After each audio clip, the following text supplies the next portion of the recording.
Getting ready to set this counterweight back up on this 349. Coming over here. He's gonna show you. Flip that switch. Flip that one up here. For the hydraulics. Climb up in here. Take that pin out. Get that bolt out.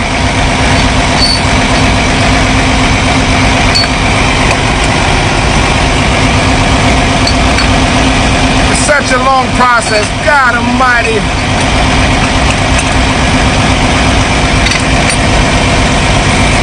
Put some hair around it, you get it.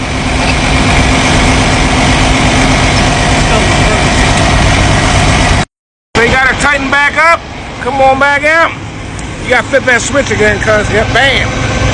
That right there controls the hoist.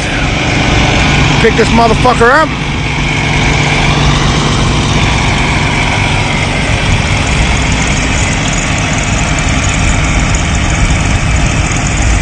Now you can use this, because that hoist will come out this way. You can use this to set it on the trailer.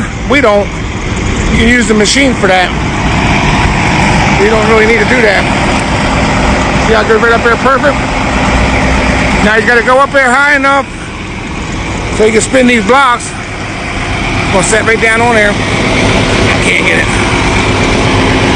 There you go. Bam. Hook the camera back up. That's for the camera. Lower it right down into place. Get it right there. So hook right back up. And then we get some fucking bolts. So we got 6 bolts. 1, 2, 3, and 3. Drive them motherfuckers in. We'll be good to go. There's the last one. As you can tell, the bucket's a fucking quick connect. So this whole process of putting the bucket and the counterweight back on is probably fucking less than 5 minutes. This is almost real time. And there you go. Fuck him up.